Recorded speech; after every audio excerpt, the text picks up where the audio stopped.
Hey guys, this is Sunny with Mark Miller Toyota, and today I'll be making a quick video on the all-new 2019 Toyota RAV4. We'll start at the front of this vehicle here. As you can see, looking over on this side, the front has been completely redesigned compared to the 2018 model RAV4. This one, being the Adventure, does have a specific front fascia for it. And then we can look really quickly on this side over here. You do have the specific 19-inch rims that on this vehicle that are specific to the Adventure. The XLE, the LEs do have 17s, while the Limited does have a 19-inch wheel that is completely different. We'll move down over onto this side here. We'll go towards the back of the vehicle.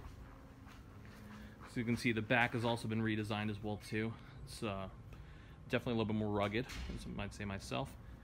Move down over on this side here. Specific on the Adventure, you do have the blackout badging for the RAV4 and for the Adventure.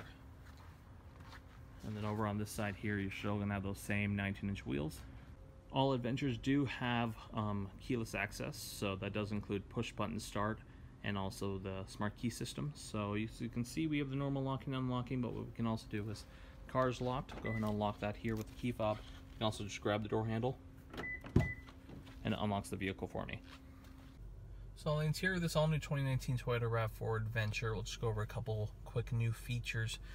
On this one specifically, you do have the speedometer, which is completely digital. So what it allows you to do is we can scroll using the little controller over here. Zoom in right there. We can scroll all the way over to the settings.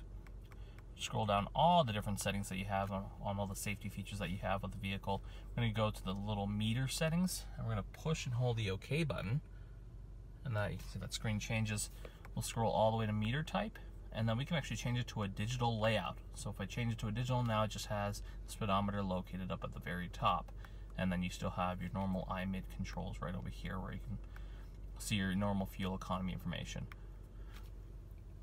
With this vehicle, you do have your standard Toyota safety sense, so you have automatic headlights and automatic high beams. So if we hit this switch here and then turn on the high beams, right now the headlights aren't on, but the automatic high beams would enable. You also do have lane departure alert. It's controlled with this button right over here, and then when that is on, of course, it has a lane trace assist, so it helps you keep them centered while you're driving out with your vehicle. You also do have radar cruise control as well with your distance pacing button right over here.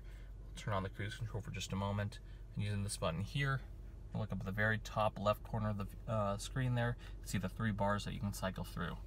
You also have a pre-collision system as well in the vehicle, so that will automatically enable when you're going above 5 miles an hour, and if you approach someone while going a little too fast, if they've stopped suddenly and you don't react in time, the car will apply the brakes and attempt to stop for you. We'll go ahead and we'll go through the menus over here. You do have a lot of fuel economy information mostly. If we look over here on the settings, I'm pretty sure you saw a couple of these. You have the blind spot monitoring system on this specific vehicle, along with the RCTA, which is the rear cross traffic alert, and the RSA, which is a road sign assist. So what it will do is that when you're driving along with the vehicle, it's going to look for any speed limit signs for you or any caution signs as well. And put it up at the top left corner right over here on this display for you, so that way you have that information when you need it. It'll show you the speed limit. The speed limit information's really handy. Look on the interior here. You have the all-new Engine 3.0 head unit, and then this one is also compatible with Apple CarPlay. So if you have an iPhone and a USB cord, you can look right down over here. You can you'll be able to plug your phone in right there and have an Apple-like interface up there with Apple CarPlay. Look down over here, climate control, wireless charging pad.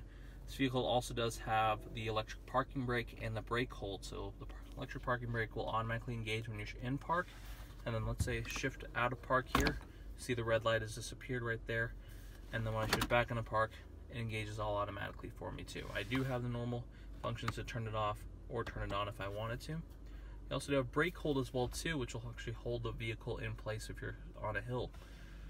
And then you do have the controls for different driving modes and the dynamic torque vectoring all-wheel drive system. So of course the Eco, Normal, and Sport. And then you also do have your different terrain selectors as well too, along with snow. With this Adventure package, you also do have orange accenting all around the vehicle. If we take a look here, you can see it on the seats as well. Look around the cup holders, wireless charging tray, and then over on this side you do have it for the storage compartment here and the orange stitching. Once again, this is Sonny with Mark Miller Toyota. Of course, if you do have any questions about any of these vehicles, or if you'd like to take one for a test drive, we are located in downtown Salt Lake City, Utah, and we'd of course be more than happy to help you out with your next vehicle purchase. Please let us know. Our phone number is 801-364-2100, and we can definitely schedule you for a test drive, and we'd love to help you with your next vehicle purchase. Thank you.